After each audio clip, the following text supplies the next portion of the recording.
我喜欢校草，校草喜欢校花，校花喜欢校霸，而校霸喜欢我。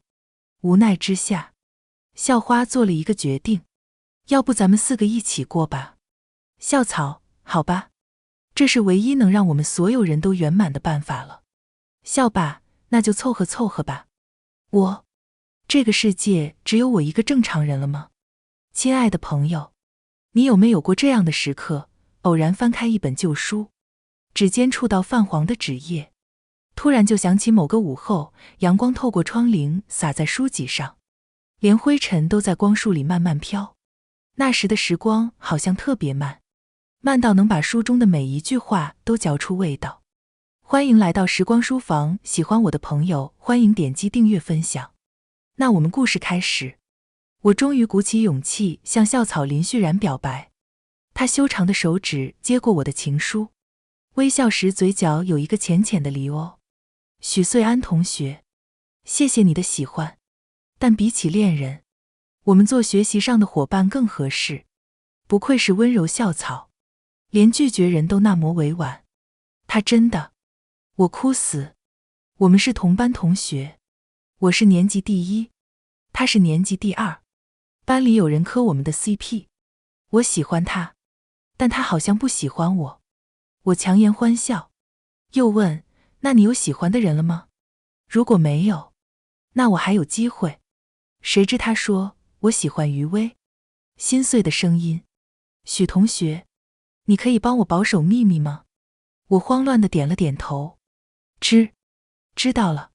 余薇是校花，浓颜系美女，性格高冷，校花和校草很般配，怪不得林旭然每次下楼都绕道走7班旁边的楼梯，怪不得之前余薇摔倒，他主动抱她去医务室。不对，我记得余薇好像喜欢校霸石宇，校花明恋校霸的事情所有人都知道，大家都说高冷校花的温柔只给一个人。我重新扬起笑容，余薇是不是在追石宇啊？林旭然嘴角抽了抽，您真会说。他头也不回地离开了。我讪讪笑了笑，嘿嘿，他喜欢的人不喜欢他。这天1班和7班一起上体育课，我坐在树荫下昏昏欲睡，眼睛却一直观察着林旭然。他靠在另一棵树旁，正在做题，但显然心不在焉，眼神一直往余薇那边瞥，缱绻中带着一丝失落，因为余薇在给刚打完球的石宇送水。哇哦，石宇很拽，也不理人，没接那瓶水。有人为余薇说话，宇哥，人家校花都追你那么久了，你就给个面子呗，你喜欢你去啊。他语气不耐烦。林旭然猛地站了起来，拳头紧握，看着石宇的方向。他心疼了。余薇清冷的声音响起，石宇，你到底为什么不喜欢我？我不够漂亮吗？石宇嗤笑，不喜欢还要理由啊？你当着那么多人的面被拒绝。余薇很是恼怒。石宇，你是不是喜欢许穗安？什么玩意？跟我有什么关系？石宇明明从没注意过我，却准确找到我的位置。他朝我这边看了一眼，又迅速瞪向余薇。你瞎说什么？余薇冷笑，别装了，我都看见你手机里。石宇高声打断他，我说了我不喜欢你，你别扯其他的。他却执意把话说完，你手机里都是许穗安的照片，连手机壁纸都是他。一瞬间，我感受到了好几道目光，人群中响起几声惊呼，2个班的人都在呢，也不注意点。我本来就困，此时正靠坐在树旁，眯着双眼，不仔细看都以为我在睡觉。于是我果断闭紧眼睛，冷静，看不见我，看不见我，看不见我。空气突然沉默，只剩下风声。片刻后，我听见石宇不自在的声音，都闭嘴。直到下课，有同学来叫我，我才迷迷糊糊睁开眼睛。本想装睡，结果真睡住了。大家基本都回教室了，没想到石宇还没走。我装作若无其事地离开。教室里有人窃窃私语，石宇竟然喜欢我们学神。我拿书的手微读，当作没听见。真的假的？我翻开书，开始做题。你刚刚去厕所了？没听到。这可是余威亲口说的。写错了一个字，默默划掉。余威不是在追石宇吗？校花喜欢校霸，校霸喜欢学神。我靠，学神不会喜欢校花吧？贵圈真乱。我擦了擦汗。姐妹，或许你中间少了一环。不过石宇太凶了。许穗安那么文静，他们不合适。我哪里文静？我只是情绪稳定。暑假最后一天，有人把水洒在我的作业本上，我都能淡定说没事的那种稳定，因为我根本没写。其实石宇喜欢我这件事，我是不太相信的，毕竟我和他没石魔交集。但无论真假，都和我没关系。我还是继续喜欢林旭然吧。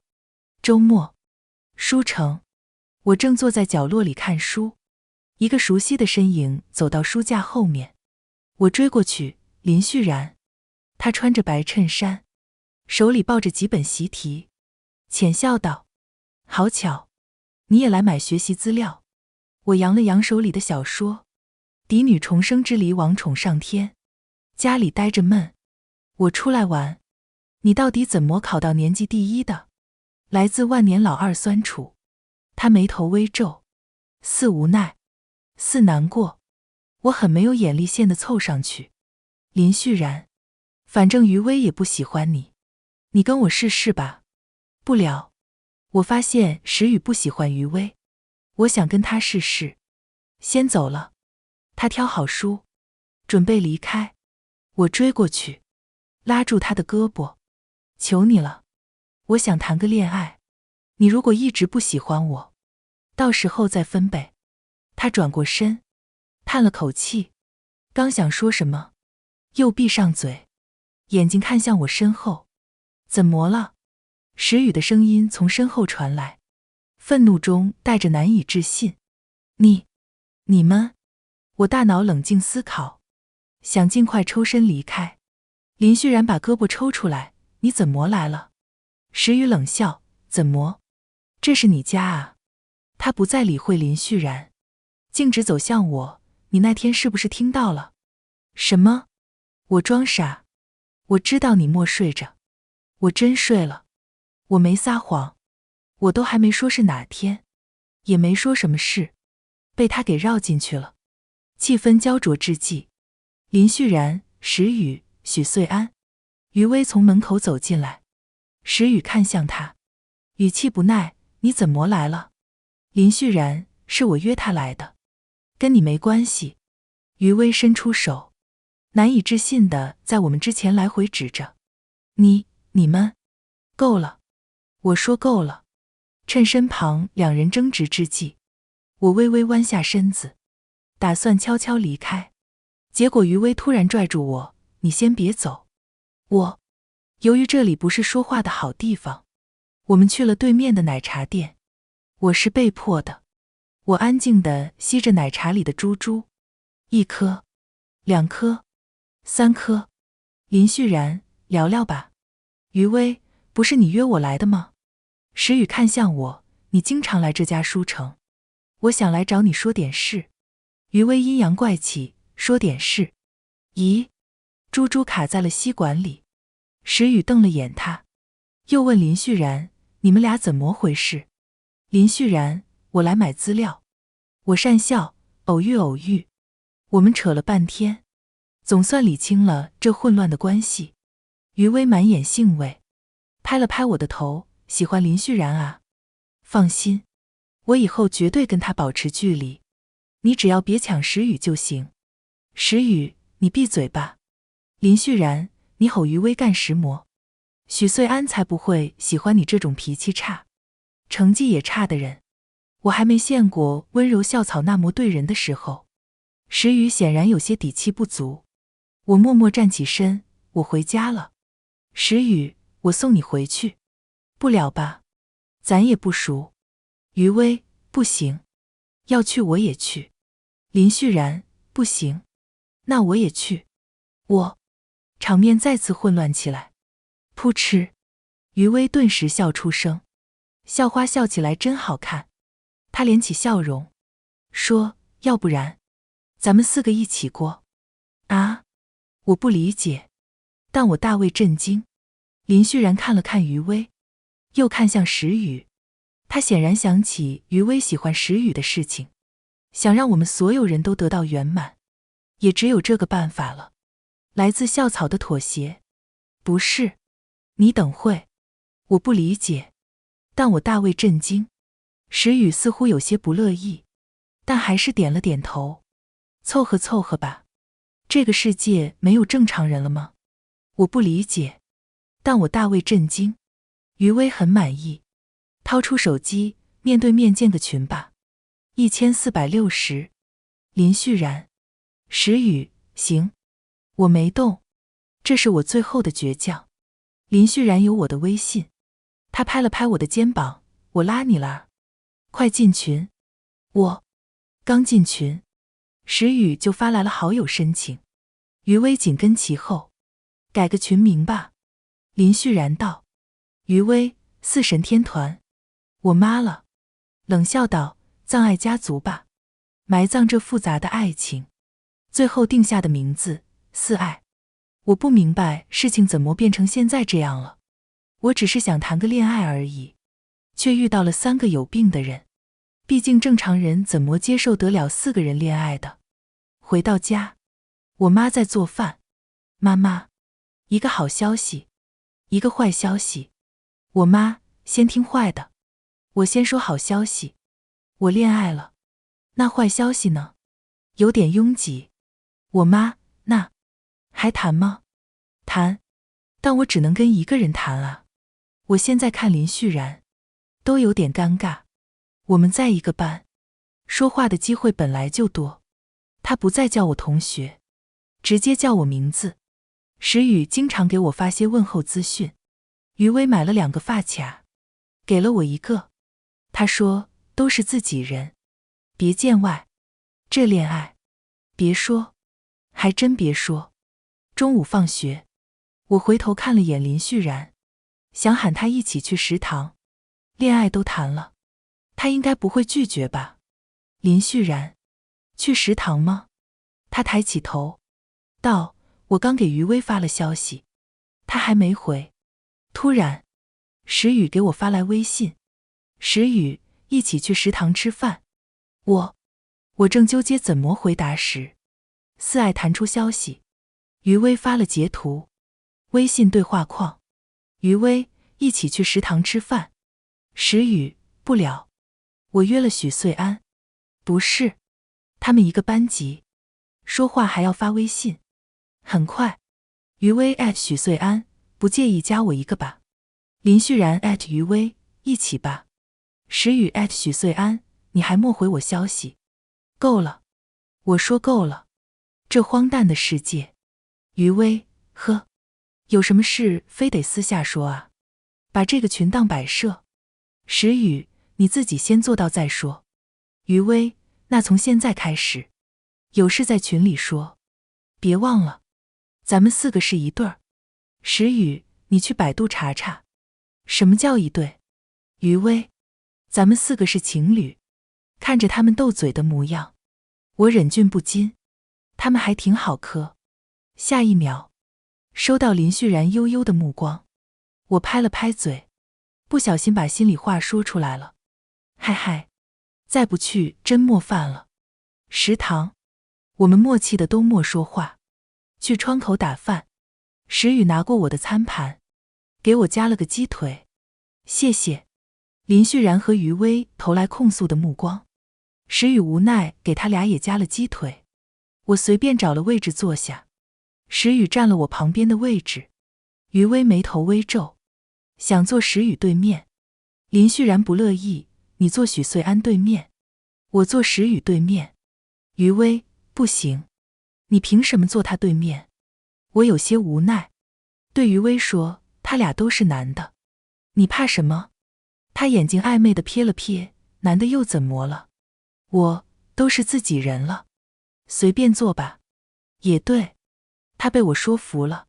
最后，大家各退一步，石宇坐我旁边，我坐林旭然对面，林旭然坐于薇旁边，于薇坐石宇对面。参考如下：于薇、林旭然、石宇，我都满意了。终于吃上饭了，气氛有点尴尬。林旭然率先打破沉默：上午的小测，压轴题你做出了吗？做出来了。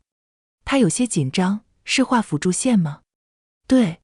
他稍稍松了口气 ，A 点。我点头，到一点。怎么了？他再次紧张起来。我干笑2声，也可能是我做错了。他咽了咽口水，你说吧。AF。他沉默了一瞬，不死心道，答案呢？我说了一个数，悬着的心终于死了。他颓然地扒了2口饭，一直插不上话的石宇急了，吃饭就吃饭。干嘛呢？于薇也轻哼，我们4个之间不许有2人世界。于薇喝汤时不小心呛到了，林旭然帮他拍了拍背，声音轻缓，慢点。他抬头时，2人视线刚好对上，暧昧滋生。我轻声打断，4个人哈。没错，我已经慢慢接受了奇葩的组合。吃完饭，我们各自回了教室，我和林旭然一起，于薇和石宇一起。好吧，我摊牌了，我是挺喜欢林旭然，他成绩好，性格好，长得帅，还乐于助人。我们都是课代表，经常一起去办公室送作业，他总会很自然地拿过我手里的一大摞书本。若放在小说里，难免会产生些旖旎的心思，可我知道，他只是单纯的人好而已。林旭然是班长，他会帮生病的同学去买药，他会在值日生疏忽时，默默把黑板擦干净。跑操时，他留意到女生不舒服，却不好意思找老师，他会贴心帮他请假。刚来的转校生总是独来独往，他专门找了班里几个性格外向的同学接近他。他就像个小太阳，温柔又无声地照耀着周围的每一个人。但若说我有多爱他，不至于，真的不至于。我只是单纯的想谈个恋爱而已。林旭然是最优人选，我们是同学，对彼此都比较熟悉。生活太烦闷，这破日子我是一天过不下去了，想死。唯一的遗憾是还没有男朋友。我要谈恋爱，谈完就去死。眼下这种情况，我打算从他们3个人之间选一个，反正大家都是男女朋友。我并不是挑一个，而是分2个。这只是我的想法，但他们3个好像认真了。吃饭时，石宇给我们3个人都买了鸡腿。于薇给石宇带早饭时，我和林旭然也有份。林旭然同一本习题买了4本，每人1本。我怀疑他们3个人都有病。我正要买奶茶，但吃独食好像不太好。老板，来4杯奶茶。不过1周时间，我们的谣言传遍了。刚开始，石宇拿了我的照片当头像，他手机壁纸都是我，换个头像也是正常操作。然后于薇拍了张石宇打篮球的照片，很帅，立马设置成了头像。之后林旭然又把于薇的照片当头像，不过他比较含蓄，只拍了于薇的背影。我看了看自己的樱桃小丸子头像，陷入了沉思。4爱弹出消息，于薇@我，就差你了，注意牌面。你们3个人都有病，这个世界只有我一个正常人了吗？他们太认真了，我真的害怕了，所以我找林旭然摊牌了。我当时表白真的是一时冲动，我就是想谈个恋爱，你是我认识的人里最好的选择。林旭然皱眉，所以你在欺骗我的感情？我没有。我急忙否认，你都拒绝我了，你又不喜欢我，再说了，我想谈恋爱，为什么第一个选你？说明你在我心里的形象很完美。我使劲给他洗脑，我也给自己洗脑，结结巴巴道，而且我也不算骗你，我确实挺喜欢你的，大家都挺喜欢你的呀，老师们也很喜欢你啊。我们做了1年多的同学了，即使没有爱情，但同学情还在，求你看在同学的份上，帮帮我吧。他很平静地点了点头，好，我知道了，知道了。知道什么？谢谢你对我有那么高的评价。至于分手的事，你可以去跟他们说，只不过我们的情况特殊，你扎我一个人倒无所谓，但你扎了3个人。他继续道，你也知道，这4段关系维持起来，缺一不可。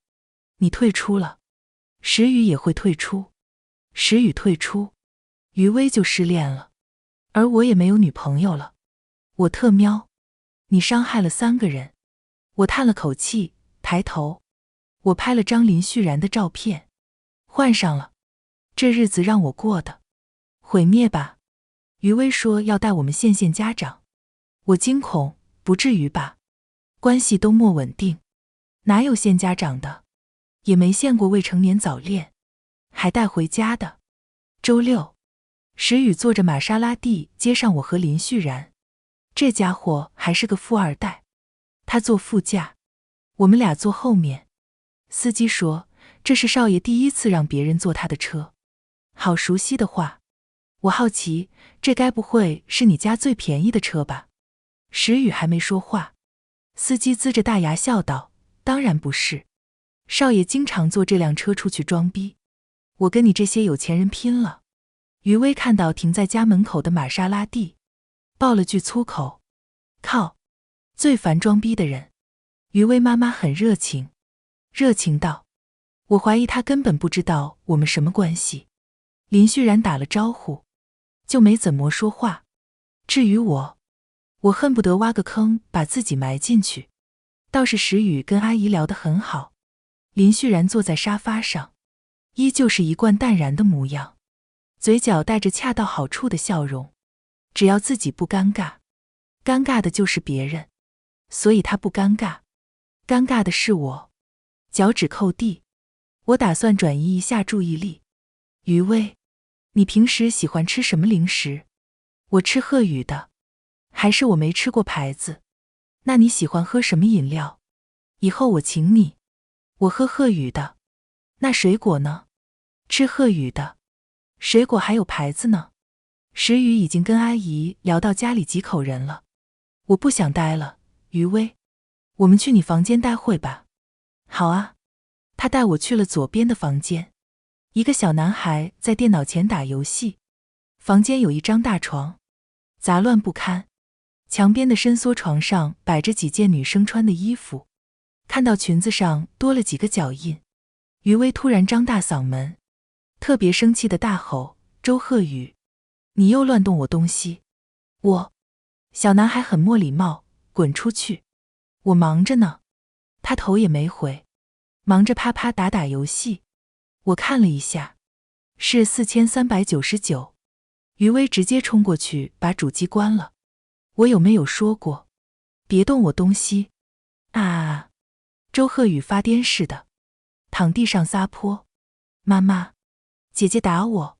于薇本来没打他，闻言直接踹了他2脚，然后把他丢出去，顺便反锁了门。贱丫头，开门！外面还在叫唤。小孩子哪里懂这些词的含义，无非是跟着大人学的。我了下这个房间里的布局，有些心酸。看来房间也是鹤宇的。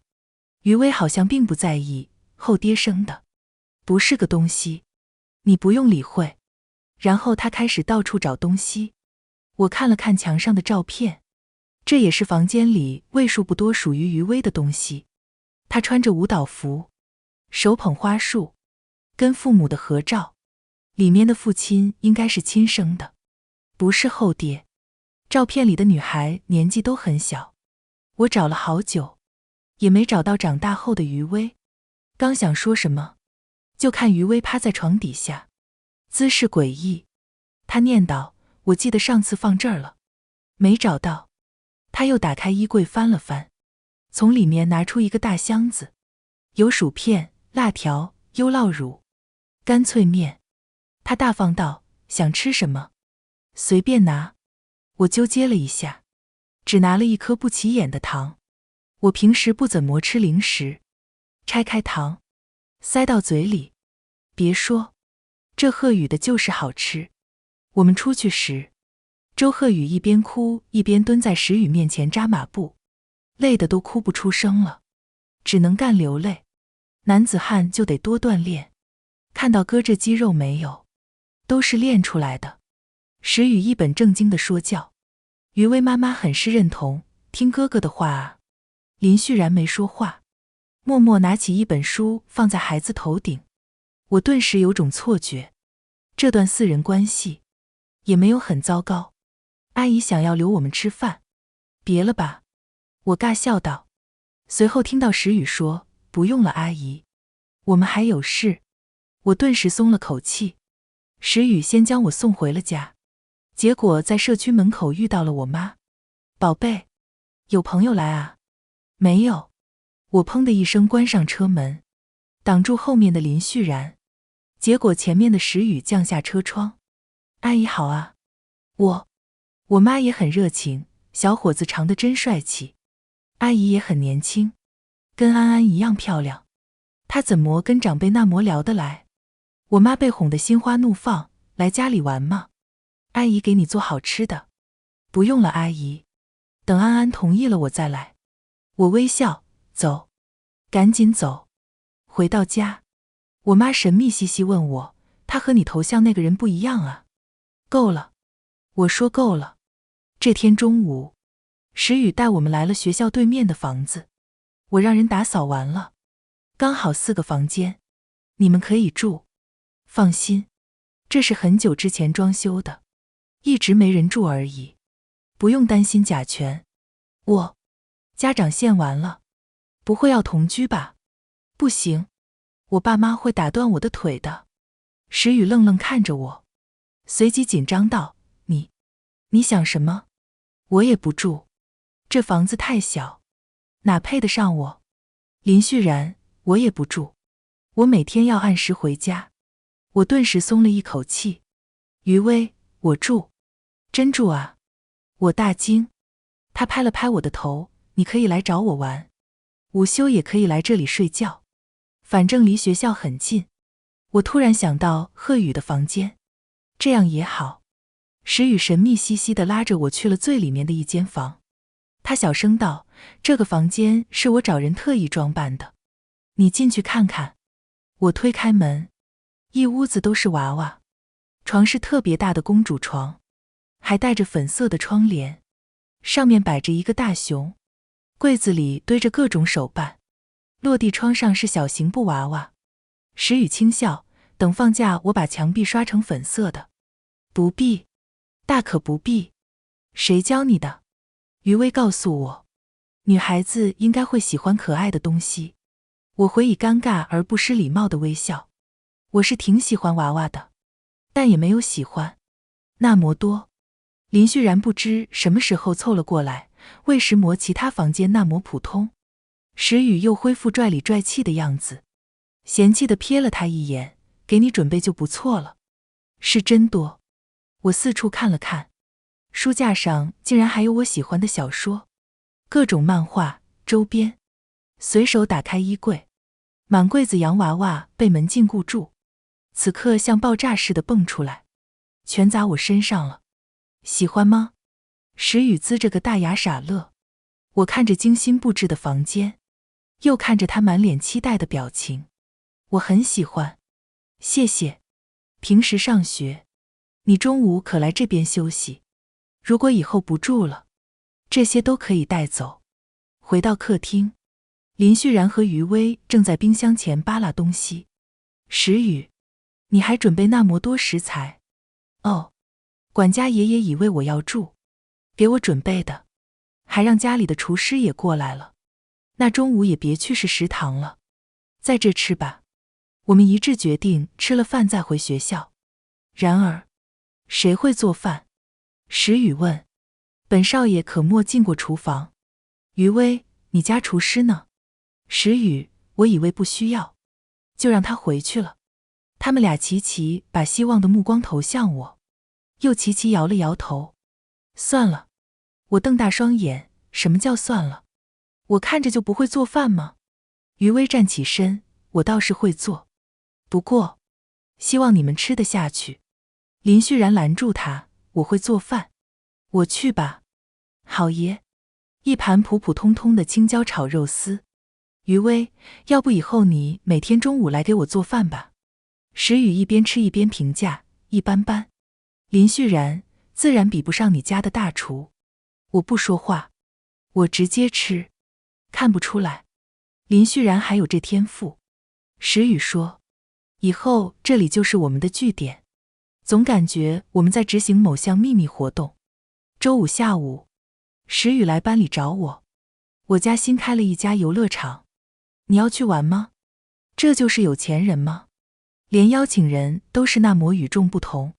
我犹豫道，就我们俩吗？说好的不能有二人世界呢。我不明白石宇为什么喜欢我，但我跟他独处真的会很尴尬。当然，4个人也会尴尬，那大家都别活，总不能只有我一个人难受。于是我果断拉上了林旭然。石宇家新开了游乐场，要去玩吗？不去。好无情。你难道不想出去玩吗？出去玩哎，还是免费的。他犹豫了下，还是想去的。那就去。他点了点头，你得帮我。什么意思？他解释，我爸妈让我周末在家做题，不能出门。但你跟他们说一下。应该可以。为什么？因为他们喜欢你。我都不认识他们。你不认识他们，但他们喜欢你，因为你是年级第一。有点负罪感。我跟林旭然爸妈撒了个小谎，说是去图书馆，其实我们去了游乐场。当看到4个人的时候，石宇都懵了。他叫了我，我叫了林旭然，林旭然叫了余威，4个人就要整整齐齐。很好。余威挑了挑眉，2个学霸也会出来玩啊？石宇嗤笑，别把他们相提并论。安安是学神，他可是甩了年级第2 30分呢。卷面的满分只是对他能力的限制。余威翻了个白眼，瞧你牛的，他厉害又不是你厉害。我拍了拍石宇的后脑勺，禁止拉踩，少挑拨我和林旭然之间的感情。进游乐场时，林旭然走在我旁边，低声道，他说的也没错。啊，老师之前建议你跳级，提前高考，你为什么拒绝了？人生又不是电视剧，干嘛要按快进键啊？他皱起眉头，可跳级的话，所有人都会觉得你很厉害，你爸妈也会很骄傲。我要那么厉害干嘛？我爸妈已经很骄傲了，不能让他们再嘚瑟了。他还想说什么，前面的石宇开始吆喝，快跟上。说什么悄悄话呢？我拍了拍林旭然的肩膀，开心的日子要珍惜，否则不知道什么时候就没有了。玩了半天，石宇最积极，林旭然什么都想尝试，只有我和余威拿着杯奶茶，一步都懒得走。石宇，海盗船，玩吗？余威，随便。我摇了摇头，害怕。林旭然，可以试试。石宇，过山车，玩吗？余威，随便。我，吓人。石宇，可以试试。最后，石宇和林旭然携手玩了好几个专案。我和余威坐在一边喝奶茶，晒太阳。石宇生气了，最后的鬼屋，所有人都要去。随即他又不好意思道，安安，你害怕可以跟着我。林旭然给我的感觉更靠谱。怎么说我们也做了1年多的同学，更熟悉些。但看体型，石宇更像那个能一拳打死3个鬼的人。我胆子确实很小，撞上那个鬼的时候，发出了尖锐的报鸣声。啊，终于出来了！我整个人都挂在余威身上。女生很少有她那么高的，也很少有我那么矮的。可以参考一下挂在树上的树懒。她很无奈，都是假的。赶紧下来吧。刚松了一口气，转头便看见一脸苍白的林旭然和一脸菜色的石宇，又看到他们握在一起的手。我敲。石宇使劲甩了2下，我求你了，快松开吧。林旭然绷着唇，没有反应，头上冒出细细的汗。他不对劲。石宇狐疑道，刚刚撞上那绿毛怪，也没见你有什么反应。等等，你该不会是怕黑吧？哈哈哈。余威，别笑了。石宇凄了一声。闭嘴。我看林旭然状态也不太对劲。林旭然喝了口水，绷紧的身体逐渐放松下来。时间不早了，都回家吧。我有点不放心，要不让石宇送你回去。石宇，凭什么？你有车。我们4个人经常一起出现，班里人都看到了我的头像，流言四起。有人磕我和林旭然，有人磕我跟石宇，也有人磕他们和余威，更有甚至看到我和余威一起上厕所，磕上了薇安。还有人觉得我们4个纯纯有病。这位同学，虽然你说话不好听，但我觉得你说的对。不过有病的是3个，没有我。林旭然丝毫没受影响，还把桌子搬到了我旁边。我的前同桌满脸姨母笑，收拾东西走了。别误会，这人怀疑我藏了什么学习秘籍，不告诉他，他非要观察一下我的学习状态。结果就是，我看小说的时候，他在做题；我听别人编同人文时，他在做题；我跟着一起胡说八道时，他在做题。他不仅做课内的练习题，还买了好多课外资料，试卷也刷了一张又一张。我劝他，林旭然，你每天做那么多题，不累吗？他叹了口气，语气无力，你不懂，劳逸结合才更有效率。你不懂，你这样对身体不好。你不懂，月考后，我是第1，他还是第2。林旭然，我不懂。自习课上，我还在偷偷看小说。林旭然忍无可忍，你一定要这样吗？我忍不住。你这样对得起我吗？我可以对不起你，但不能对不起他。我是指小说。我把座位换回去吧。你老是刺激我。别啊。左边传来一道声音，要开始了吗？快来听八卦。林旭然不解，你真的没事干嘛？文言文背完了，课上顺嘴就背了。英语作业写了，英语老师说我可以不写作业。算了，把你数学笔记借我看一下，我有个题型默懂。笔记？我没记过笔记。林旭然，许穗安，我有没有跟你说过你很像一个人？谁啊？我哥。他果然对我没有一点意思，甚至没把我当女生。期中考试前，林旭然格外焦虑，他眼底乌青，一看就是熬夜刷题了，每天早读1杯咖啡。他好像对超越我有着极大的执念，搞得我比他还焦虑。他那么想当第1，要不这次我空一下分好了，毕竟成绩和考学对我来说无所谓了，用一个不重要的东西换他开心一下，很值得。我什么还没做，林旭然就出事了。他作弊被老师带出了考场，期中考试查不是很严，没有信号遮罩器。考完试后，他已经被家长接走了，学校记了处分，还要停课1周。班里议论纷纷，他一向品学兼优，又是校草，出了这种事无异于他防。但我不信他会作弊，他那么想超越我。之前一次月考，我做完题就走神，忘了填答题卡，是林旭然小声提醒。我不觉得这种人会作弊，他可能是忘记把手机上交了。亦或是有人想害他，把手机塞他口袋里。高中知识点我都摸透了，因此我很少听课，老师也不管我，只要别闹出动静就行。看着旁边缺席的位置，我翻出了他的笔记本，帮他记一下笔记。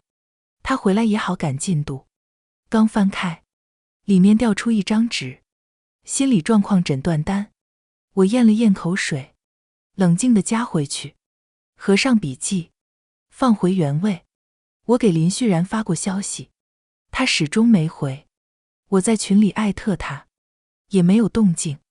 余威，他回不了资讯的。我感觉他知道点什么，毕竟林旭然喜欢他。石宇，他作弊，怪得了谁？他不可能作弊。我怕林旭然看到不高兴，于是果断重新建了个群，3个人。林旭然是不会作弊的。我真的害怕他出事，我没敢把心理诊断单的事情说出来。以我对林旭然的了解，他爸妈对他要求很严格，他应该惨了。石宇，他出事又不是你出事，你那么担心干嘛？咱们4个的关系，我还不能关心一下了？我和他还是同学。石宇，行。余威，他父母要求特别高，考不好会挨打，还不让吃饭。我也不太了解，可能比我知道的更严重。所以，这就是他那么努力学习的原因。可他都考700分了，国内大学随便选，这还不够吗？放学后，石宇的房子里，石宇别扭道：“我不是担心他哈，这房子是我的，我过来玩。”余威，呵，还给我整傲娇，到底怎么回事？咱说点正事。我问。余威无奈解释，我和他是高一元旦晚会认识的，我们俩主持，晚会前一天要对稿子，他回家晚了，然后他妈妈来学校里抓人，他误会我们俩约会，说我长得妖里妖气的，不是好人。得知我是7班的学生，他妈不让他跟差生玩，结果林旭然硬是莫帮我说一句话，这也就是为什么我不待见他。剩下的我也不清楚，反正第2天林旭然莫来学校，学校找了个学长来跟我搭档。我想了一下，高一元旦晚会，林旭然确实请了3天假，老师说他生病了。余威继续道，后来他来找我道歉，可我越想越气，越想越亏，就跟他起了争执，不小心看到他胳膊上的伤，还挺严重的，一直装作玩手机，其实悄悄偷听的石宇，气得拍了下桌子。靠，我忍不了了。他拨了个手机号，王助理，3分钟内我要得到这个人的所有资讯。手机里传来声音，少爷，查谁的资讯啊少爷？少爷，3分钟不够啊。半小时后，石宇把资料发到了3人群。林旭然有一个哥哥，叫林旭明，他曾说，我跟他哥哥很像，那是一个在14岁报名高考的神童，他的成绩可以上一所重本，却拒绝了多个名校的邀请，重新复读。他家都猜测，他的目标是清北。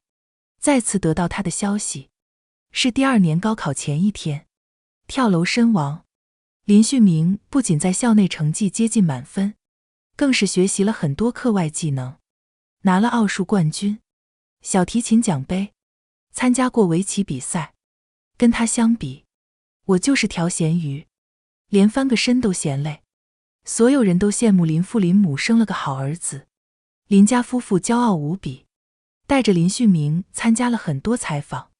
林旭明死后，林家受不了流言蜚语，就搬了家。原本成绩一般，不受重视的林旭然突然成了优等生。他没有哥哥优秀，没法兼顾那么多课外学习，只能提高学习成绩。周6早上，我敲响了林旭然家的门。阿姨好，我是许穗安，林旭然的同学，我来给他送作业。阿姨是个优雅知性的女人，很客气地把我请进了家。跟于薇说的丝毫不一样。可能真如林旭然说的，他妈妈喜欢我，他给我拿了果汁。我之前开家长会时听过你的名字，你成绩很好。谢谢阿姨。林旭然不在吗？我还想约他去图书馆学习呢，毕竟他缺了几节课。阿姨犹豫了一下，应该在房间。我带你去。我跟着上了2楼。他打开林旭然的房间，里面没人。我想起来了，然然去邻居家了。你在这里等一下，可以看看他的书。我去叫他。说着，他就下楼了。真奇怪，林旭然有没有出门？他不知道吗？而且让同学待在儿子房间，不太合适吧？他刚刚下楼后往左拐，那并不是门口的方向。林旭然就在1楼的某个房间里。阿姨只是不想让我留在客厅，怕我看到什么不好的事情。柯南没有白看，有点害怕。我观察了下林旭然的房间，干净整洁，书架上的资料比我的小说都多。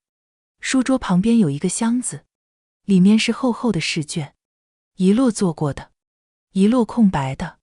墙上贴着作息时间表，5点起床，11点半休息，估计12点才能睡觉，每天睡5个小时，那不得熬死。万一哪天失眠，直接通宵好了。床头柜上摆着一个照片，一个小男孩，一个大男孩，小的那个更像林旭然，另一个应该是他哥哥。门被打开，林旭然走了进来。你怎么来了？他穿着长袖外套，嘴唇有些苍白。我突然想起游乐场那天，他很怕黑。视线往下，他露出的一截手腕隐约看到青紫。我顿时不知道该说什么，只好挥了挥手。嗨，出去玩吗？要跟朵拉一起去探险吗？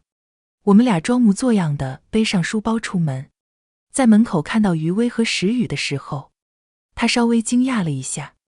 我们直接去了石宇家，他爸妈不在家，最方便。林旭然一路没说话，面无表情地靠在车窗上，平静得过分。温暖小太阳变成阴郁小蘑菇了。车停在路边，石宇住在一群大别墅里，我感觉我能在里面跑2天。管家爷爷擦了擦眼泪，这是少爷第一次带朋友回来。好熟悉的话。刚进门，余薇便开始上手，把衣服脱了。你干嘛？林旭然一退3米远。算了算了。我拦住余薇。林家1楼的那个房间究竟有什么？我不敢想。既然林旭然不愿意，那就不要看了。我把他叫出来，也只是想问清楚作弊的事情。刚想开口，便听他说，我饿了。有吃的吗？石宇给他找了面包。等他吃完后，我想继续问，他趴在沙发上睡住了。我们仨开始打扑克，因为少一个人，凑不了麻将，打了2局。刘婶来给我们送水果，水果吃完，刘婶又端来了饮料。她本是随意看了一眼沙发上的林旭然。少爷，你同学好像发烧了。啊？石宇看向我，你发烧了？又问余薇，你发烧了？刘婶，是沙发上这个。烧了多久了？刘婶，那不知道，看样子应该有一会儿了。石宇叫来家庭医生。林旭然躺在客房里挂水，医生还给他抹了药。少爷，你大中午把我叫醒，就为了这事儿？石宇，严重吗？倒不严重，但是旧伤有点多，发烧是因为伤口发炎了。林旭然睡醒时，石宇和余薇已经贴得满脸都是条子。余薇绝望道，记忆力好了不起，你还背牌？石宇看向林旭然，醒了。上麻将。林旭然，我饿了。终于等他吃完，我才问起正事。我相信你不会作弊，到底谁要害你？本柯南弟子可以帮你查清真相。他疑惑地看了我一眼，什么害我？为了增加可信度，我强调道，我们都相信你。林旭然，都说了让你少看点小说，你还不听。没人害我，我就是作弊了。怎么可能？怎么不可能？许穗安，你是学神，我不是。束缚你实力的限制，对我来说是永远达不到的高度。1-2分的差距，我还有希望超越你。可上次月考，你比我高了35分。除了作弊，我没有别的办法了。石宇默默坐到余威旁边，你这样让我们2个学渣很难做人啊。余威起身坐到我旁边，我不是学渣，你才是。其实我想解释，哪有什么极限，他只是把自己逼太紧了，一味的高强度刷题，只会适得其反。但想到他父母，我又闭嘴了。我有没有跟你说过，你很像一个人？他又问。他哥，我哥是神童，他每天很累，因为我爸妈给他报了很多课外辅导班。他喜欢做饭给我吃，做得很难吃，但他对我很好，会从外面给我买好吃的，会把冠军奖励的巧克力留给我。他死的那天，答应我，等做完那张卷子就陪我玩。于是他在书桌旁做题，我坐在地上看漫画，等着他。他冲向阳台之前，看了我一眼。我问他，做完试卷了吗？然后他就不见了。我有点难过，林旭然。或许那天，我不该在他面前看漫画的。许穗安，你和我哥都是天才，但我不是。你永远都不懂我的努力，更不懂我有多辛苦。我有时候真讨厌你，你既能保持优异的成绩，还可以肆意的玩乐。你父母不会逼迫你努力。石宇猛地站起身，喂，过分了兄弟，你心情不好我理解，但这跟他有什么关系？我眨了眨眼，平静道，你说你讨厌我。他没说话。林旭然，我也讨厌你。谁怕谁啊？他只看到我成绩好，那是他没看到我懒的时候。我从小就不爱写作业，天天被老师留堂。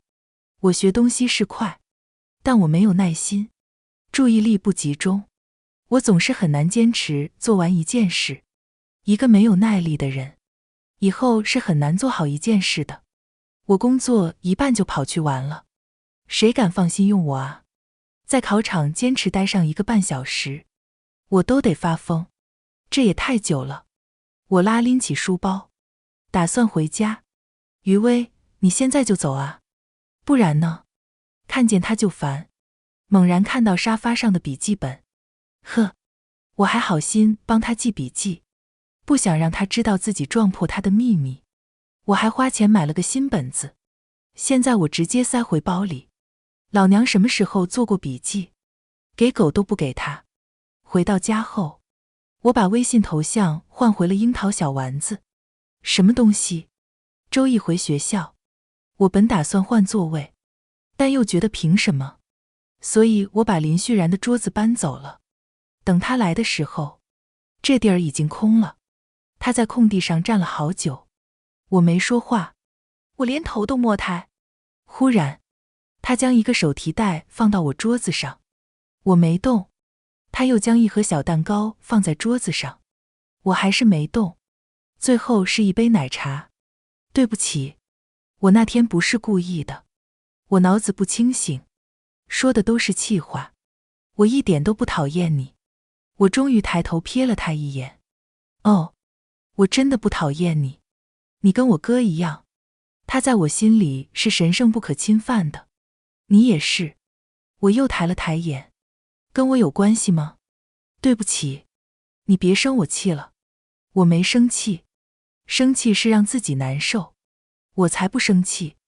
他显然不相信，忐忑道，那我能去搬我的桌子了吗？我点了点头。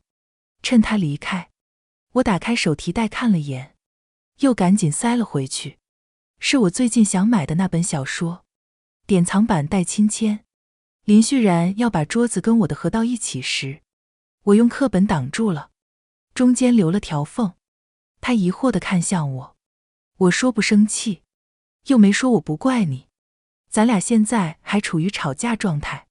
他似乎很难理解我的思维，皱着眉头思考了好久，久到我插上吸管，吃了口蛋糕，又把小说塞到书桌里。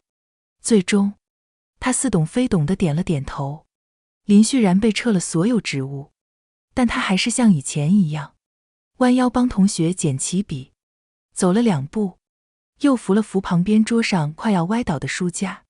有同学请教题目，他弯腰说了几句，最后走上讲台，把黑板给擦了。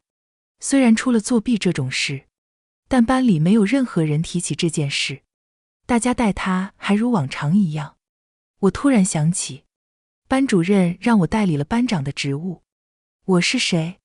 垃圾桶倒了，我都懒得扶一下。算了，当不知道好了。林旭然待我殷勤了很多，每天我桌上都会出现一个精致的小袋子，里面装的不同的东西。前天是零食，昨天是发卡，今天是一个手办，每天都有惊喜。我一直没时模表示，很好奇他能坚持多久。我很小心眼的，直到第10天，他一脸紧张地问我，许穗安，你还没原谅我吗？怎么？我哥昨天给我托梦了，他说我犯了错，不好好改正，他会把我带走。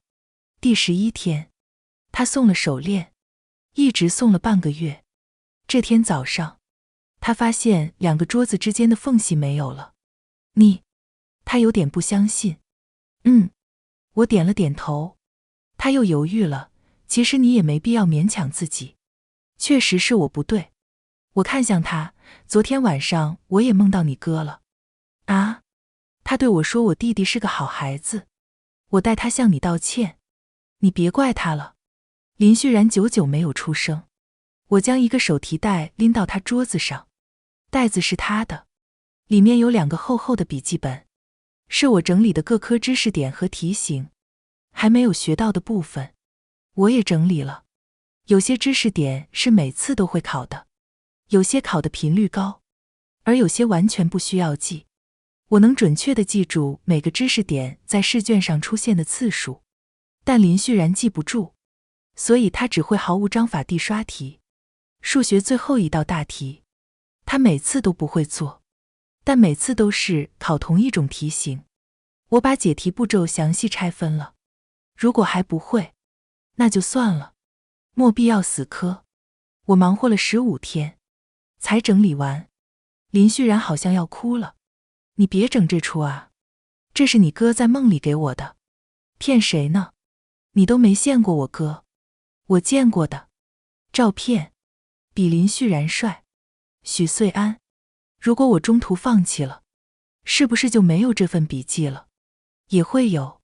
你什么时候放弃，我什么时候给你。多一个字我都不会再写。我掏出糖罐，倒了2颗塞嘴里。林旭然一边看着我，一边试探着将手伸向糖罐，想吃2颗糖，跟我拉近关系，不经同意吃别人东西，容易烂嘴。那天之后，我发现林旭然的微信头像换了，变成了一个丑不拉几的风景图。每天中午，我们都在秘密基地吃饭。没错，他从石宇的房子变成据点，又变成了秘密基地。好刺激。林旭然做饭，好香啊。什么东西？我看了看自己的保温杯，喝了一口，没说话。余威瞥了我一眼，安安，你不能吃独食。我无奈，我妈炖的补品。石宇瞪大眼，嘿嘿，咱妈做的。我给他们一人倒了一点。余威，咱妈手艺真好。他看向默不作声的林旭然，咱妈手艺好不好？好。谁做得好？林旭然终究没那磨厚脸皮。下午放学，我们都没急着回家，来在这里补课。林旭然跟家里打电话，说再跟我一起学习。他妈不信，打了视频，信了，然后他去睡觉了。他已经足够努力了。不需要再牺牲身体健康去做题。至于心理健康，他已经主动看医生了。林旭然一直是个很努力的人，努力学习，努力面对生活。于薇和石宇是真的在补课。于薇，魏石魔，我可以参加艺考的。石宇，我可以出国。我意有所指，冷笑，看看人家累到睡住的样子，再看看你不思进取的态度。我先让他们做了套卷子，检查水准。看着于薇的成绩，我陷入了沉思。你确定你真莫好好学？简单题和中等题占70%分数，他基本都能答对。提高这些题目的正确率，再专门辅导一下高难度题目，拿到80%的分数就能考一个很好的大学。于薇解释，课还是会听的，作业老师查得严，就是考试的时候，我不想做题。我成绩越好，我妈给我相亲的时候，价抬得越高，我才不让她得意。石宇，行啊，就我一个学渣是吧？咱们4个什么关系？跟我还藏着掖着。我拍了拍于薇的脑袋，成绩过关，有艺术特长，长得还漂亮，很完美。我翻开石宇的试卷，满是红叉叉，身体好，吃得多，家里有钱，很棒。石宇，6。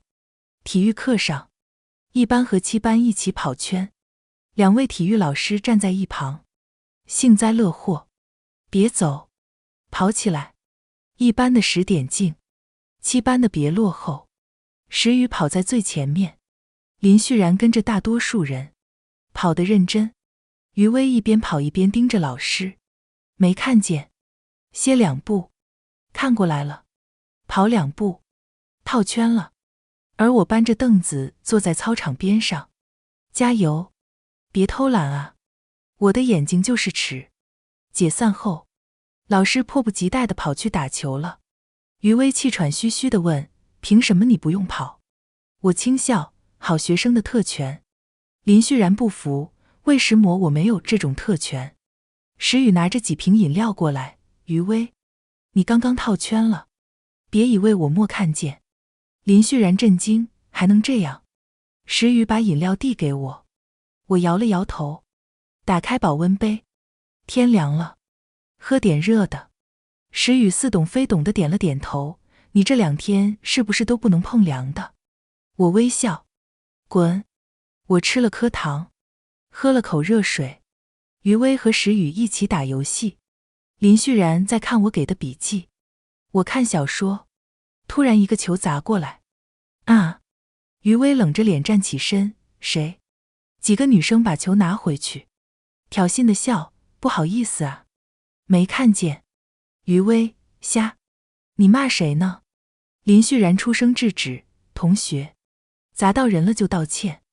对方冷笑，行啊于薇，一边缠着石宇，一边勾着林旭然，不就是长得漂亮一点吗？有什么了不起？我扯了扯石宇，这几个人是你们班的吗？那魔兄，那我把他们赶走。不用，那人似乎注意到了我，可惜石宇喜欢成绩好的。许穗安，我好心提醒你一句，把石宇看好了，否则不知道就被哪个狐狸精抢走了。我露出一个无害的微笑，谢谢姐姐。对方张了张嘴，还想再说什么，我直接打断，不过你可能误会了，不是他缠着石宇，而是石宇缠着他。石宇，我煞有介事地点了点头，真的，不只是石宇，林旭然都在追他，他们俩前2天还为了于薇打起来了呢。可惜了，于薇对他们不屑一顾。那人不信，真的假的？我质问道，是不是真的？林旭然，是。石宇，他说的对。于薇，6。我左手搭上林旭然，右手搭上石宇，你们俩趁早放弃吧。于薇心里只有我。最后我意有所指道，这长得漂亮就是那么了不起呢。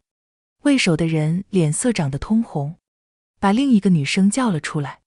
这个女生胆子有点小，看样子是被迫的。余威，下节课做实验，你自己一组吧。我跟他们一起。小姑娘快哭了。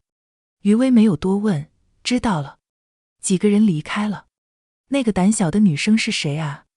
余威低声道，我同桌。他人挺好的。他们为石魔找你麻烦。余威轻笑，你都不知道原因，干嘛还帮我？万一真是我的问题呢？我顿时坐直了身子，咱们才是朋友。那些人是谁？我认识吗？我不帮你帮谁？再说了，明明是他们先来找事的。话音未落，余威感动地抱住我。等等会，注意形象啊，姐姐。你可是高冷校花。他猛地松开我，我才不高冷。你什么时候看见我高冷了？我以前是独来独往。那不是因为没人跟我玩吗？没事，我跟你玩，我可以陪你上厕所。我轻笑。我又碰了碰石宇，以后在班里，你跟他玩，谁那么幼稚，还搞孤立？石宇，哦，你不能让人欺负他。石宇大惊，呵，谁欺负得了他啊？他能把桌子掀了。你听见没有？听见了。还有刚刚那个胆小鬼，余威的同桌，你也不能让人欺负他。知道了。一直没说话的林旭然憋着笑，然后没憋住。石宇恼羞成怒，喂，笑什么？我拍了拍他，别打断。那什么实验小组？你跟余威一组。他有些为难，这不是我不愿意，主要是我俩都不会。林旭然叹了口气，哪里不会？我教你。我拉了个群，3个人。我@石宇，你们班为石蘑菇立余威啊？余威不想说，我就没追问，但我可以问别人。石宇，我怎么知道？我之前也以为他喜欢独处呢。你跟他做了1年半同学，你都不知道？石宇，好吧，仔细想想，我也和林旭然做了1年半同学，都不知道他有抑郁症。我@林旭然，你不是喜欢余威吗？你知道吗？林旭然，我错了，1个2个的真没用，还好石宇有超能力，找几个人打听出来了。石宇，这个事呢，有点复杂。石宇，上次为首那女生叫陈月，谈了个男朋友，她男朋友喜欢上了余威，被陈月发现了，然后引发了矛盾。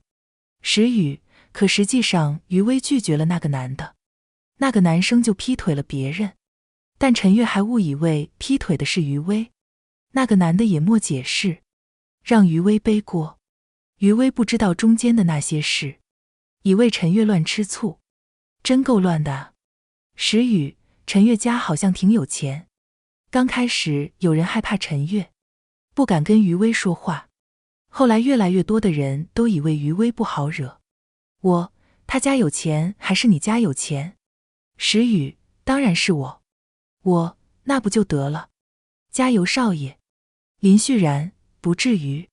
林旭然@石宇，第一，余威的同桌还是很喜欢他的，你只要别让人欺负他。第二，把查到的证据告诉陈月，把误会解开。第三，班里肯定还有其他人误会余威，你让陈月澄清一下，情况自然就会好转。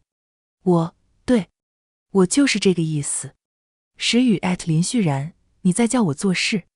事情解决了，陈月跟余威道了歉，后来不知道发生了什么，那个劈腿男急了，他在表白墙造谣，说余威跟他那啥，还说校花也就那样。本来是匿名，但石宇有超能力，查出来了，那条帖子下都是评论。下午放学的时候，遇到一堆异样的目光。石宇，怎么办？要不我威胁他们一下？很行。石宇，那我去收买他们，让他们闭嘴。林旭然，报警。石宇震惊，真报啊？林旭然掏出手机，拨了号码，喂，报警就是好使。帖子删了。那男的未成年，只被批评教育了一番，然后公开给余薇道歉。我和林旭然写了3万字的论黄瑶对女孩子的危害，送到了校长办公室。我负责说，他负责写。林旭然，慢点慢点，上一条是什么来着？末尾签上了3个人的名字：许穗安、林旭然、王佳。王佳是年级第3，优秀生还是起到一定作用的。那男的被开除了。哦耶！这天在食堂吃饭，主要是冰箱里没菜了。食堂仍然有些议论声，证据都堵不上他们的嘴。余薇满不在乎道：没事，不用理。旁边的人阴阳怪气，没事不用理，一边缠着石宇，一边勾搭林旭然，还好意思装无辜呢。我很不解，魏石魔都在说余薇跟他们俩不清不楚，而且我也在呢。4个人的世界，我不配拥有姓名吗？孤立我。我默念了3遍我是社牛，然后猛地站起身，一脚踩在凳子上，霸气侧漏。喂，我也在这，你看不见吗？他怎么就不能喜欢我了呢？余薇附和，对，我喜欢女生。林旭然和石宇算什么？我看到他们的时候根本不行。我震惊地看向余薇，小声道，过了，戏过了。谁信呢？他还在喋喋不休。突然，余薇掰过我的脸，感受到一个柔软的东西。我脑子嗡的一声，只听见石宇的尖叫声，我靠，还有陌生的激动声，薇安是真的。余薇瞪着那人，信了吧？那人被吓跑了。我坐回原位，鼻尖一抹温热，我用手擦了擦，低头一看，不是鼻涕。之后场面一度混乱。余薇，我错了，你别吓我。林旭然，谁带纸了？石宇，我带你去医务室。好不容易止住血，我将他们3个人从左到右扫视了一遍。够了，老子心疼自己，以后你们3个继续纠缠吧，我是无辜的。那天，我的鼻血一飙成名，许穗安被余薇美到流鼻血了。身体的激动是骗不了人的。够了，我说够了。放飞自我的代价就是，我和余薇被叫去了办公室。班主任一脸畏难，老师的思想跟不上你们年轻人了。我也不是什么迂腐的人，但你们毕竟还小，要以学习为重。有些事等成年了再考虑也来得及。我欲哭无泪，老师，你真的误会了，我只是想帮他一下。你也知道大家最近对余薇有些误会，没想到造成了更大的误会。老师点头，哦，这样了。乐于助人是好品质，你们都是好孩子。我感觉他还是不信，他说要跟家长沟通一下。余薇家里没人接，我爸来了。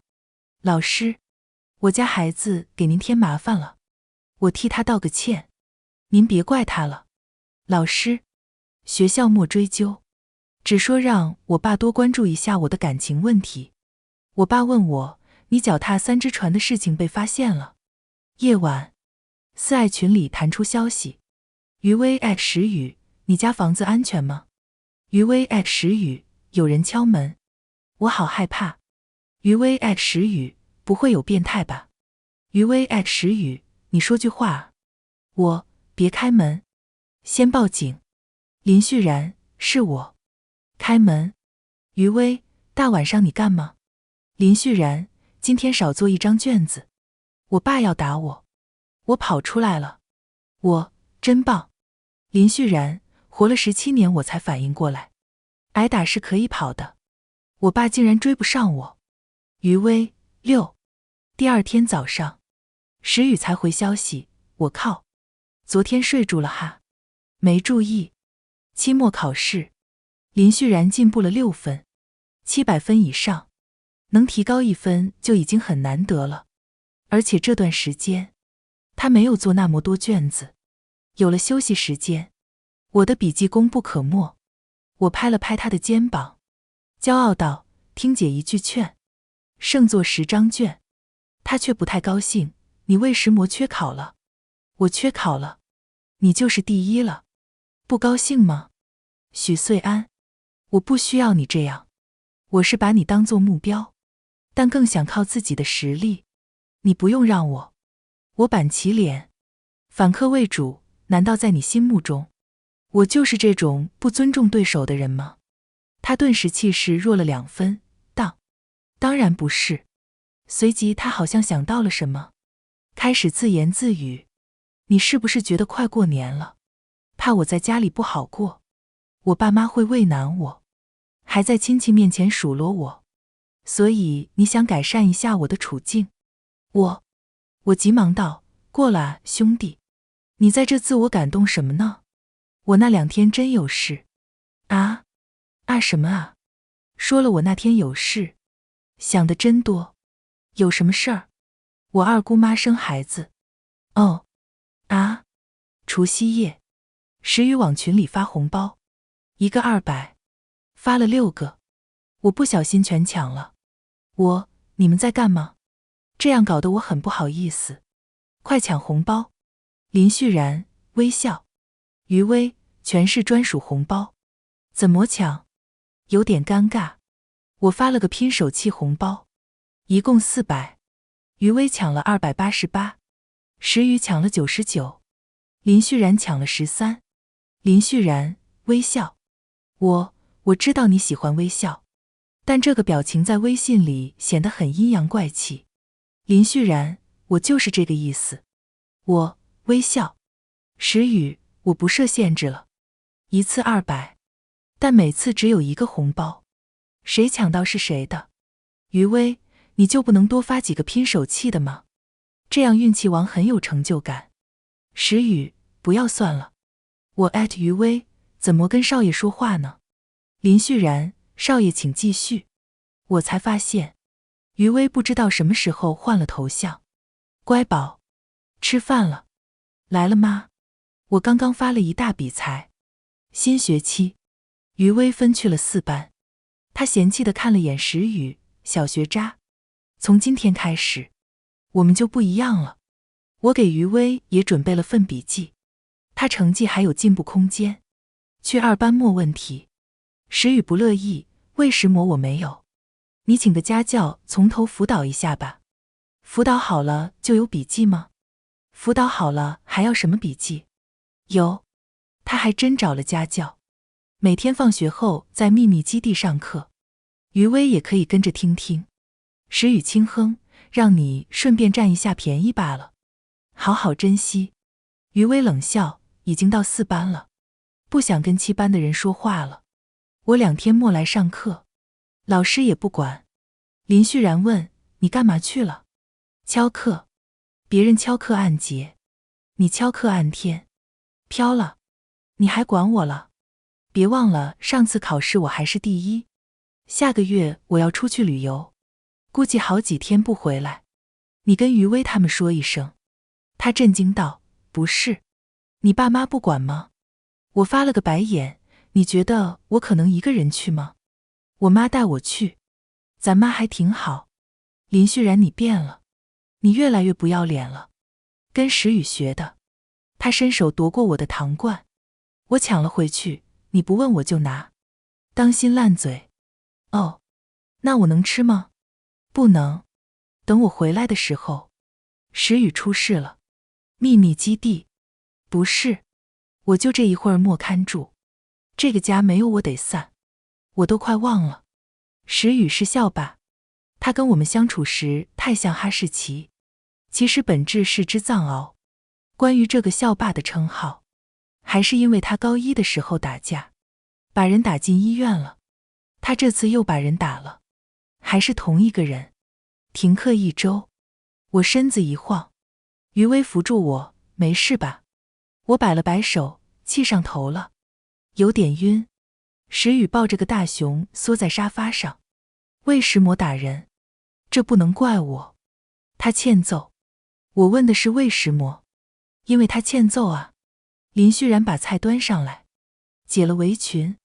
别气了，吃饭吧。我瞪了他一眼，不说是吧？你饿着吧，不吃就不吃。呵，还跟我杠上了。晚上回到家，我发现自己被拉进了一个群，3个人。林旭然，这是我找人查的。他发了一份资料。余威，你也有助理？林旭然，不是，我二叔是律师。我打开看了看，被打的人不是我们学校的，但2人是在校内打架，看来是那个人先来招惹的石宇。那个学生叫陈天明，石宇同父异母的弟弟。狗血啊，石家的私生子，但也算不上私生子。很久之前，久到石宇还没出生，经济动荡，石家和谢家2公司都受到了波及。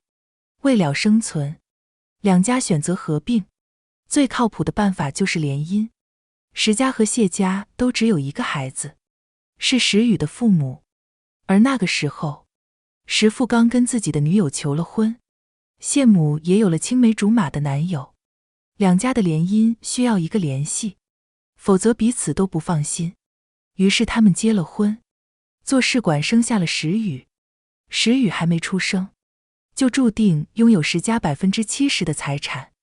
他是被石爷爷带大的，因为他的父母在外都有了家庭，也有了新的孩子，双方都同意了的，只把婚姻当合作。石宇的父母并不是朝三暮四的人，他们对感情很专一，即使没有那张结婚证，他们各自的家庭也都十分幸福。2家人见面还会打个招呼，只是他们不爱石宇，他们并没有虐待石宇，因为基本羡慕着，想逃避。他们都不想承认自己生过这个孩子，不想承认自己不负责，更不想承认这个在自己家庭外的多余。高一刚开学，石爷爷去世了，估计实在不放心那不靠谱的2口子，同意让他们俩离婚。目前石家管家是石宇的监护人。葬礼1个月后，陈天明来学校找石宇，2人不知道说了什么，打了起来。石宇身强力壮的，陈天明只有挨揍的份。那小子也不长记性，知道打不过，这次还来挑衅。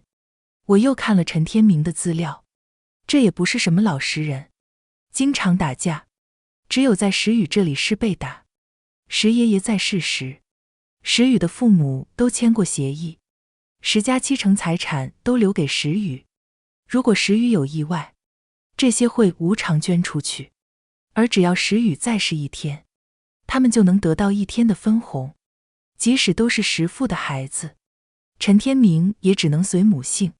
石家永远只有石宇一个孩子，石父或许觉得亏欠陈天明，便把他溺爱得狠了些，要星星不给月亮。我们去查了监控，2人是在教学楼后遇到的。石宇应该刚从超市回来，他一看到陈天明就怒了，你又来干嘛？陈天明，寒假时爸爸带我去滑雪了，你不知道吧？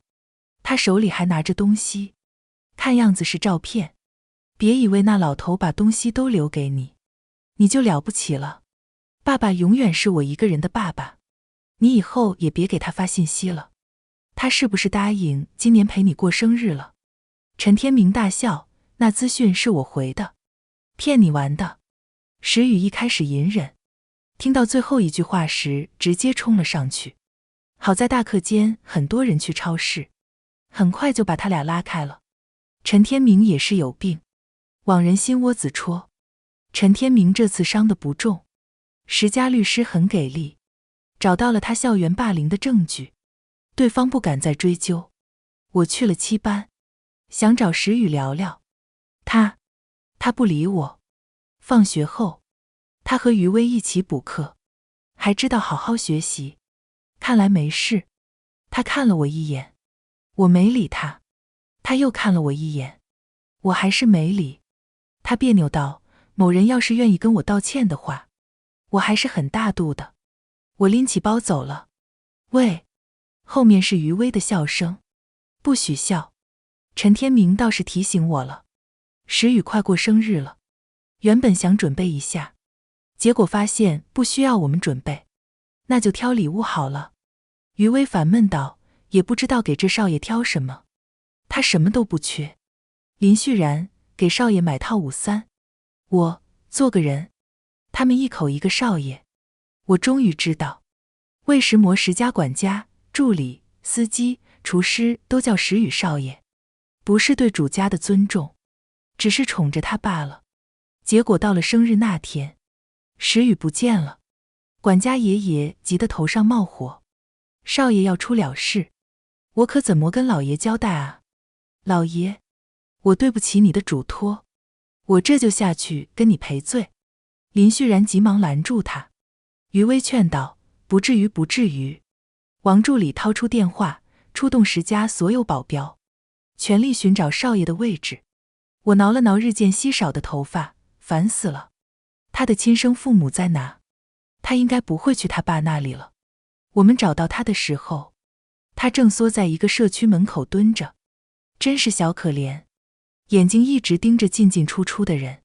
余威走上去，别看了，他不会来了，他好无情。我补充道。王助理说，他早就搬家了。余威，你好无情。石宇嘟囔道，陈天明说的没错，我爸妈都不爱我。我蹲下身来，跟他平视。换个说法，有很多人爱你，只不过他们不是你爸妈。我拿出手机给他看。管家爷爷，许同学，少爷很少会带朋友回家，他孩子心性，有小脾气，你们别跟他计较。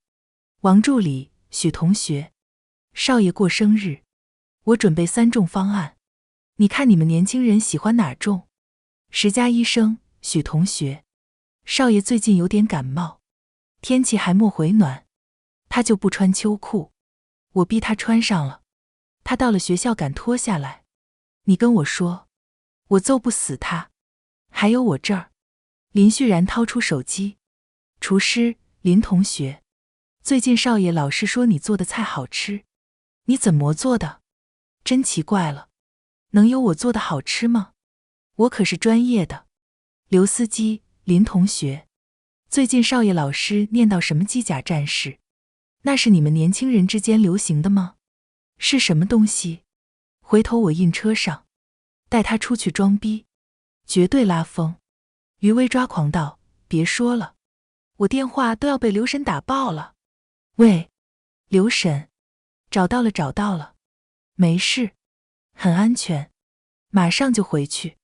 我摸了摸哈士奇的脑袋，安慰道，他们是看着你长大的，都把你当自己的孩子。还有你爷爷，他最放心不下的就是你，找了最靠谱的职业经理人帮你打理公司，就是希望你能无忧无虑的生活。我就说嘛，石宇这种阳光开朗哈士奇，一看就不是缺爱的人，他只是一时钻了牛角尖。回去的时候，10家别墅外铺上了红毯，大可不必那么夸张。石宇直接扑进管家爷爷怀里大哭。律师说，少爷，以后可不能打架了，他再敢来挑衅你，你跟我说，我告不死他。石宇抹了把泪，点头道，不打了，我可是文明人，人生总是不完美，但我们要学着爱有缺憾的自己。生日宴会很愉快地进行了，有钱人那么夸张吗？蛋糕都是1.8米的。管家爷爷抹泪，少爷好久没有那么开心的笑过了。我浑身一紧。林旭然狐疑道，怎么了？你不看小说，你不懂。石宇最后被呼了一身蛋糕，他洗完澡出来时，头上还滴着水，见我发呆，他笑道，怎么？被我帅到了？鼻尖一抹熟悉的温热，应该不是鼻涕。石宇吓得叫一声，叔，余威到处翻找，忙活了一会，终于不留了。石宇给我递了杯温水，我又没亲你，你怎么回事？余威瞥了他一眼，你是不是漏什么不该漏的了？石宇大惊，你想什么呢？我很保守的。一直沉默的林旭然掰过我的身子，严肃地看了又看，他眉头紧皱，你到底怎么了？我心中一紧，天干物燥，小心火烛啊！大家都多喝水，当心上火。我举起水杯，我敬你们，然后一口干了。他们被我整无语了。回去时，管家爷爷找了2个保镖开车送我们。10家保镖真多啊，还神出鬼没的。我和余威顺路一起走。喂，妈，回去了，不用接，有人送到家。余威一脸羡慕，咱妈真好，我让她认你当闺女。七，还用认吗？本来就是咱妈，你想的挺美。期中考试后，市里要举办一场数学竞赛，参赛名额给了林旭然。他从刚才办公室回来，急着问，你为什么不参加？什么玩意？数学竞赛，你为什么不参加？名额应该是你的，老师说你放弃了。哦，你说那个啊？我打了个哈哈。到底为什么？第1名高考能加分的，你该不会又想让我吧？哎呀，我去了也不一定拿到第1，但你去了一定可以。你想什么呢？我为什么要让你？对他的脑回路表示无语。我正色道，男人，属于我的东西，永远都是我的。随即又变了态度，嗨，不是我的，那就是你的。啊？他不理解，但他大为震惊。参加这个比赛要封闭集训1周，你又不是不知道我有多懒。说实话，我觉得我太摆烂了，只学课内课程简直是浪费我的天赋。我报了个课外兴趣班。他有些紧张，你爸妈莫逼你吧？我很无语，都说了兴趣班，我自己感兴趣。学什么的？我神秘一笑，不告诉你，等你回来，我绝对让你大吃一惊。好，看你能让我多吃惊。林旭然集训前1天，我们在秘密基地吃了晚饭。余威感慨，连续1周都吃不上你做的菜了。石宇满不在乎，有什么好吃的？也就那样。林旭然把碗端开，不爱吃别吃了。石宇，你变了。我轻笑，变得越来越像你了。最后1碗，我突然想起一件事，莫弄明白。哈士奇？啊，不是。石宇，你之前说喜欢我，真的假的？我到现在还是不信。当然是真的。为什么？我们以前见过的，你不记得了吗？不记得，一点不记得。石宇说了件我不知道的事。小学的时候，陈天明拿着他爸手机骗我，说要带我出去玩。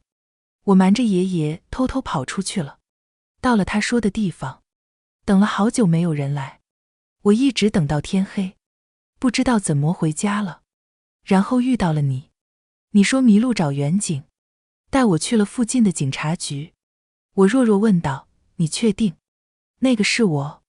他很笃定，当然，你脖子上那块玉，我记得很清楚，一模一样。我不知道该不该说，可那是高1的时候，我妈给我买了祛病辟邪的，我当时还嫌土，不想戴，我妈非不让我摘。她放下筷子，难以置信道，不可能，你记错了。余威无语道，他宁愿相信你记错了，都不怀疑自己认错了。你当时跟我说过你的名字，这我总不会记错。那个，可能真是巧合。你自己搜搜有多少人叫这个名字。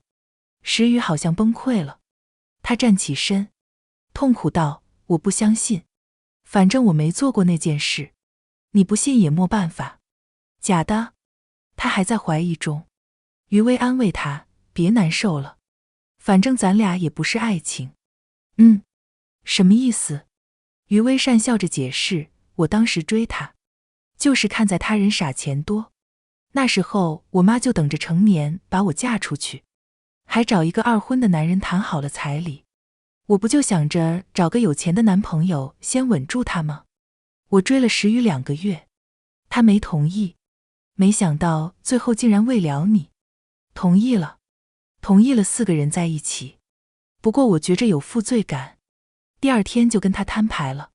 他帮我应付家里，我教他怎么追你。我震惊，所以之前见家长，还有这间房子，都是交易。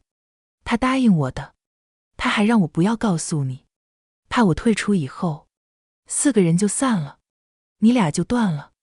那我房间里的娃娃，还有去游乐场，我教的，哄你高兴。原来你们之间还有我不知道的事。我茫然道，我平时看小说还有个上帝视角呢。到这儿就没了。忽然，本科男弟子狐疑地盯着林旭然，你们呢？有没有发生什么我不知道的事？他不自在地咳嗽了2声，对不起，心碎的声音。那个，我去看心理医生，你们知道吧？我咽了咽口水，有点紧张。别装了。他看向石宇，我从医院出来看见你了，你还往树后面躲，根本没藏住。又看向余威，那天晚上，你看见我吃安眠药了吧？我默默缩着头，喝了口汤，声音在头顶响起，还有你，翻我笔记了吧？你怎么知道？本来只是猜的，现在知道了。我以为只有我知道，原来都知道。林旭然继续道，我妈不喜欢余威，还骂了他。我当时就特别喜欢他，我跟医生说，我好像有喜欢的人了。医生问我是真的喜欢他，还是受我妈影响，只是想跟我妈对着干。我说我不知道，医生让我先确定是不是真的心动。然后呢？我示意他继续。然后我就找到余威，我说我好像喜欢你，又可能不喜欢你，你能跟我试试吗？原来林旭然之前说的找余威试试，是这个意思。结果他骂我有病，后来他追石宇追得热火朝天，就是不跟我试试。最后在图书馆，他说4个人在一起，我觉得也行，反正是有机会试了。我在爸妈眼皮子底下把微信头像换成余威的背影，还骗他们是一个艺术家，感觉特别刺激。我摇了摇头，6啊，离谱，太离谱了。我还算平静，喃喃道，没事儿。最破防的莫过于石宇，假的，都是假的。他最后把目光放在我和林旭然身上，那你们呢？别告诉我也是假的。回应他的是一阵沉默。那什么是真的？你说什么是真的？林旭然给他加了块肉，安慰道，菜是真的，笔记是真的，房子是真的，陪伴也是真的。石宇仍不愿接受现实，从一开始就是错的。余威很不理解，什么错不错的？打着4爱的名头，你还真以为是谈恋爱了？凭一块玉，你就能爱上一个人？而且咱们没亲过，没摸过，没抱过，手都没牵过，连暧昧都没有，算什么谈恋爱？他看了我一眼，哦，那次不一样，意外。石宇，那我们算什么？算巧合。那我们之间的承诺算什么？算画饼。那这个群呢？都是假的吗？余威掏出手机，直接解散了群聊。对，都是假的。我脑子一抽一抽的疼，早知道就不该多嘴问。别吵了，你们不要再吵了。石宇，假的就算了，可是魏石魔只有一个人付出了真心。余威，你还真心错付了。你们不要再吵了。石宇，既然要骗我，魏石魔不骗我一辈子。余威，我这也刚知道啊。都不理我是吧？我脚踩凳子，直接站在桌子上。都别吵了。3人齐齐安静望向我。呼，舒服了。石宇一抹眼泪，直接冲了出去。余威拔腿就追。你去哪？你别走。剩下我和林旭然大眼瞪小眼。我绝对是大眼。下来吧。我看了眼手机，散了吧。我爸来接我了。走到门口，我回头看了一眼，比赛加油。他低声回应，等我回来。晚上，我发现石宇的头像换了，换成了一只悲伤小狗，个性签名都是假的。朋友圈还有什么是真的？余威应该还在石家，他们俩看起来吵得最欢，其实最聊得来。一开始我只是想谈个恋爱，没想到谈得稀碎。这算分手了。林旭然曾说，这段关系缺一不可，却没说那么脆弱，靠这么一块破玉连接着。我妈还说祛病辟邪，骗人，人生都是不完美的。我父母恩爱，家庭幸福，家境也算富裕，我又那么聪明，还人美心善，温柔体贴，机智勇敢，见多识广，倾国倾城，学富五车。可惜我活不长，白血病，我很小的时候得过一次，治好了，高一那年复发了。我血型特殊，很难找到配型，找到了也很难再治好了。爸妈还瞒着我，说几率很高。我那么聪明，一猜就知道。我不想成天待在医院里，快乐的日子过一天少一天，我得珍惜。糖罐里是药，流鼻血是生病的正常症状，缺考、翘课、请假去旅游，都是在医院。医生一边看检查单，一边数落了我半个小时。他跟我爸是朋友，这点很不好，骂起我来丝毫不留情，还强制要我住院，说我再浪，就把我绑过来。数落完我，又开始数落我爸。我爸站在那低着头挨训，是，我的错。我妈又给我舀了勺粥，来，乖宝，再喝一口，真撑了，那先放着，一会再喝。医生离开后，我爸红着眼朝我笑，晚上想吃什么？我去给你弄。哥，我累了，躺下歇会。妈，我让你买的那个保险，你买了吗？买了，别操心了，你把存款留着养老吧，别往我身上折腾了。瞎说什么呢？我继续念叨，你们俩就别生二胎了，年纪大了少折腾。妈，我给你找了女孩，你看看照片，她很聪明，长得特别漂亮，还会跳舞，但她爸妈对她很不好，比你们差远了。她也很喜欢你，你以后把她亲闺女就行。睡着之前，我仿佛听见了压抑的哽咽声。没有我，林旭然就是第一名了。他是一个道德感很高的人，父母也从未在物质上亏待过他，所以他注定没办法真的跟家里断绝关系。如果想过得轻松点，就必须在家庭占据主导地位。余威有主见，对不好的东西该甩的甩，该扔的扔。石宇，我好像还欠他一份笔记，算了，凑合写2张吧，反正他有家教。我爸妈可能会很伤心。我算了下他们的存款和我爸的退休金，养老不是问题，还提前买了保险。他们再养一个新女儿，把我忘了就好了，也不会孤单。我人缘还是挺好的，跟谁都相处得不错，只不过我从小身体不好，没法经常和他们一起出去玩，注定只能跟他们保持一般般的关系，算朋友，但不算多亲密的朋友。最后这段日子，我过得很开心。番外，睁开眼，入目是一间豪华病房。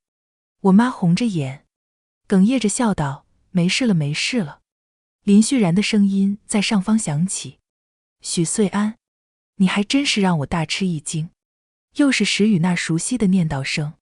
我可是请了最好的医生，连我爷爷的人脉都用上了。还有，这 VIP 病房可不是想住就能住的，主要是看咱妈陪床太辛苦，累了还能到隔壁间休息一下。啊，重物落地的声音。闭嘴吧，我听了都头疼。是余威。我循着声音看去，他躺在我旁边的床上。醒后，我一直没说话，感觉一切好不真实。过了好久，对上盯着我的几双眼睛，我清了清嗓子。之前在天桥底下算过命，那道士说我能活到死，他没骗我。林旭然每天来送汤，他手艺一如既往的好。送了1个月后，我和余威互相推让，你喝吧，你喝，你先喝。他又来了，我纳闷，你现在时间怎么那么宽松？不学习了？他若无其事道，我跟我爸妈说，他们要是不逼我，我高考就考个好成绩让他们长脸。他们要是再打我，我就交白卷。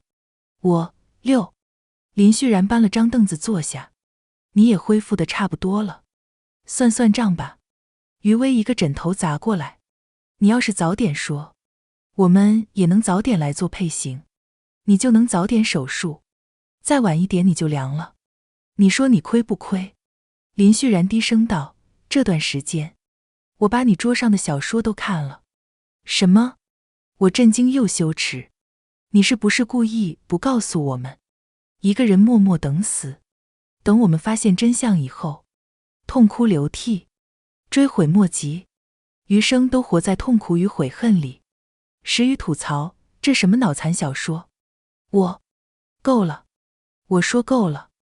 我妈拎着水果回来，来，吃点水果。我刚伸手，她把橘子递给了余威，谢谢妈。她又拿出香蕉，递给了时雨，嘿嘿，谢谢妈。林旭然啃了口苹果，谢谢妈。够了，老子心疼自己。我在跟余威抢最后一颗草莓的时候，时雨突然大笑，干石磨，吓我一跳。看到一个好玩的，我发群里，我眉头一皱，不对，什么群？三方沉默。林旭然目光游离，那个，前段时间我们联系不上你，然后又建了个群。余威，不是不带你，你那时候还没醒呢。呵，我轻笑，好，很好。我点了点头，真行。4个人5个群是吧？等会，林旭然抓住了重点。什么叫5个群？余威附和，对啊，什么叫5个群？时雨掰了掰手指头，应该有几个群啊？够了，我们解散了所有群聊，决定重新建一个。你来建吧。他们一致要求。我掏出手机，打开微信，先说好啊，新群是新的开始，过往的那些恩怨情仇，乱七八糟的关系，全都断了。3个人一致点头，很好。余威，叫什么名字？相亲相爱一家人。太土。4神天团。太二。葬爱家族。有病吧你？林旭然，算了，先这样吧，以后再说。那就以后再说。回到学校，余威忙着练舞，准备艺考，时雨忙着补课，落下太多了。林旭然忙着做题，合理的做题。我更忙了，我不仅要跟林旭然一起学习，还要跟着时雨锻炼身体，还被余威拉着看舞蹈剧，说是陶冶情操。林旭然问我以后想学什么专业，我摇了摇头，不知道。哪个领域失去我，都会很可惜的。6. 你呢？学医，劝人学医，天打雷劈。自习课上，林旭然刚做完一张卷子，趴下睡觉。没错，他竟然在课上睡觉。趁他睡着，我悄悄摸出一本狗血小说，看得正入迷的时候，他猛地坐起身，我吓得一激灵，把小说塞桌洞里。你干嘛？我刚刚做了个梦。什么梦？世界上没有你。啊？我去找咱妈，她有别的孩子。我直接给了她一拳。想什么呢？我妈只有我一个心肝宝贝。下课铃响了，我拉起她，走吧，去找余威和时雨。你中午想吃什么？今天的时光书房之旅到这里就暂告一段落了。